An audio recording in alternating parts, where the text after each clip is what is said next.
everybody, Angelina, Paper Crafting with Angelina, and today I am going to show you how I did the tag journal notebook, and it comes with a little surprise inside. So we're going to go through and make these with the Chantilly paper pack from the Workshops to Go with Close to My Heart. So let's head over to my work table and get started. See you there.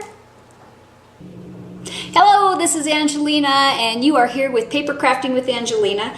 As promised, I am going to show you how to make this absolutely adorable tag journal, and we are going to be coloring the seam binding to match the paper that we're using. As you can see, we have tags here. These are actually cut from the Art Philosophy cartridge, which I won't be showing you how to do it, but I will be cutting those for you.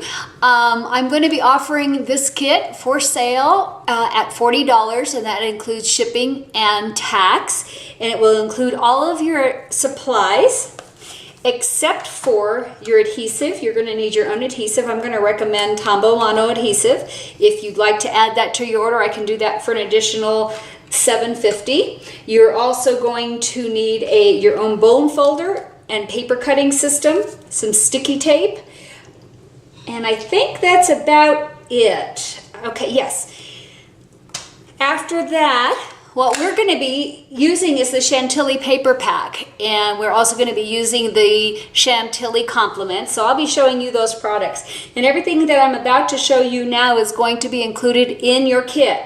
So you get to keep everything that's left over. Like I said, the Chantilly paper pack will be included. I'm going to be providing written instructions on how to put together your journal, so no worries. You can watch this video again and again, or you can also use the written instructions. I will be including a notepad, and this notepad is something that I just buy from a Staples or any kind of a stationery store. I'm going to take it and cut off these edges, and that way you can actually slip it into your journal, and then when you run out of paper, you can refill it. Pretty cool, isn't that? So, I've seen other versions online, and they are not replaceable. They adhere the whole notepad to the actual journal, and so it's kind of a one-time use.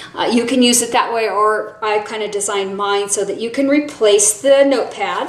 So you're going to get a notepad. You're going to get two exclusive inks. You're going to get Pear and Buttercup, and these we're going to be using to color our color-ready seam binding. You're going to get a brand new one of these. 10 yards come in the roll, and we are going to color one, like I said, with the Pear, and that's a 22 inch. This one's 22 inches.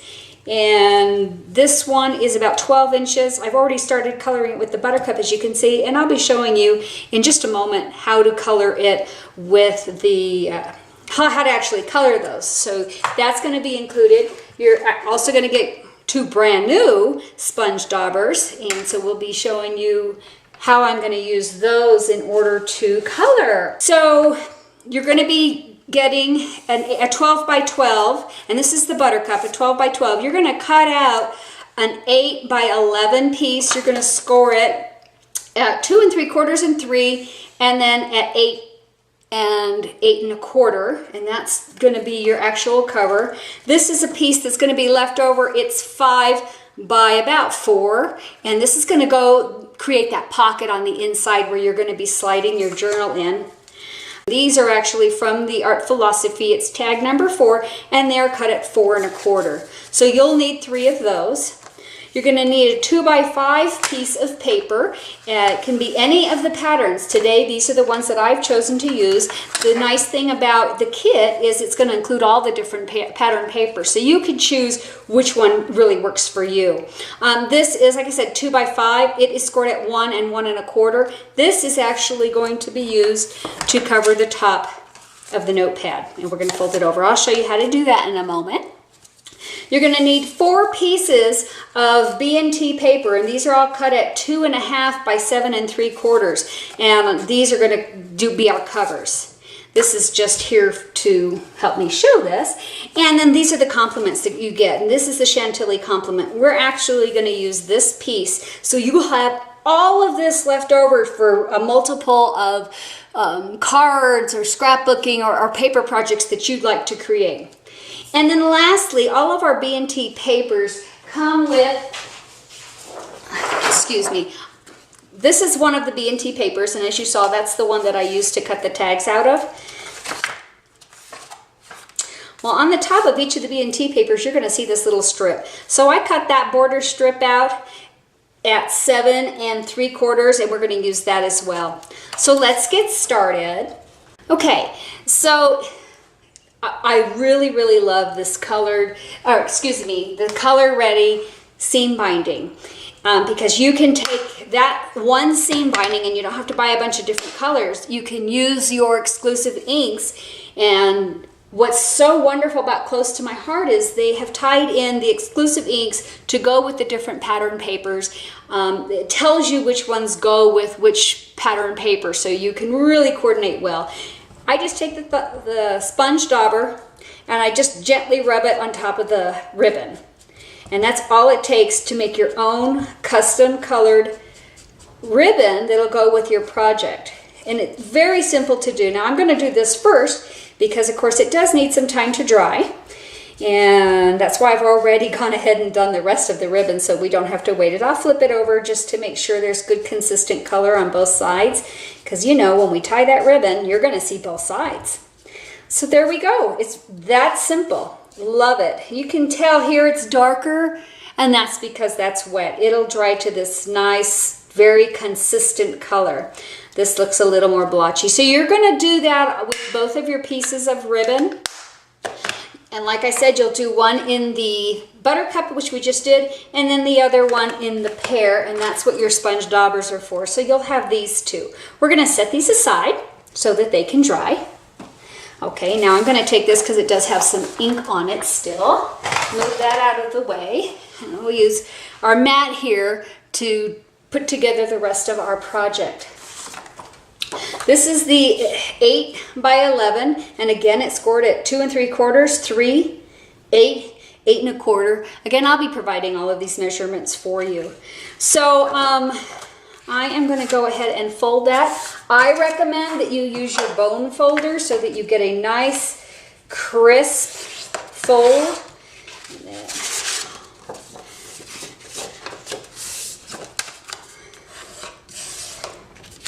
And this is what's going to hold your actual journal. And I'm just making sure everything's lining up so that when we do put it together, it looks absolutely lovely. Gosh, I just love this paper. One of the things that I really like about Close to My Heart paper is it has a white core. So if you ever want to do some distressing, it really works well for that. So here we have the beginning of our journal. Now, what I've done is, let's go ahead and start with assembling this. And this again was already scored at 1 and 1 1/4. And so it's really simple to do.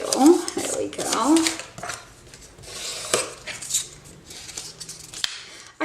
When I was cutting this, I paid attention to where the print was on the actual paper when cutting it, and I wanted to get that lovely little bird there. Sorry for the shaking. I wanted to get that bird in there. I just thought he was adorable. So here we'll just take our Monotombo adhesive and put some adhesive on all three sides, well, on both sides. Let's get that off of there. I'm going to line this up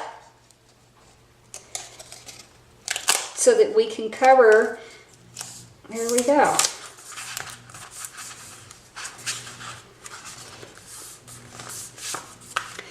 There you go. Now if you wanted to embellish this or put anything else on, you certainly can, but this is how we're going to put our notepad inside. So when I cut these out, I would kind of pre-plan how I wanted the patterns to go and how I wanted everything to match. So I decided to go with this one for this side, and then this one over here. And then on the inside, I'm going to go ahead and put these two. And I think what I'll do, since, I don't know, yeah, I think we'll do that one rather than this one. These are going to be tucked inside. You'll see this will cover that side. And this one will cover that side. Hope I'm not going too fast, but again, you'll get the written instructions, and I will put the measurements on my blog, and that is papercraftingwithange.blogspot.com, and I'll put that link there for you as well. Okay, so I'm going to get ready and go ahead and assemble this. I really like this project because once you get all the cutting done and the measuring, it's really fast, a very quick and easy project to put together. And I'm going to make sure everything's lined up, leaving nice even borders. There we go. And then on this side, I'll put this one. Let's see, that's just the opposite side. So they just coordinate so well. I so love them. One of the other things that I was going to say is when I am putting together a project, I really like to look at the colors and the design pattern. So I could have cut this strip going that way, but I didn't feel like that was really going to work since it was such a long piece. So I've gone ahead and put it in there. I'm going to want this to be my outside flap. So now that I know that, now I'm going to go ahead and put this inside pocket in. And I'd like it somewhat centered,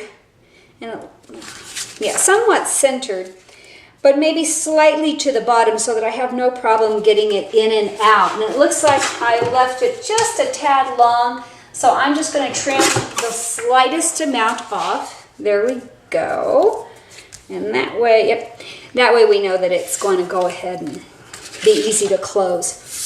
This is what I'm using the sticky strip for. I really like this adhesive for things that really need to be secured down. You can find this online, different websites. I honestly don't even remember where I got this, but I like how easy it just tears. I don't have to go in there and cut and peel and all of that mess. I like to keep things really simple. So here we go.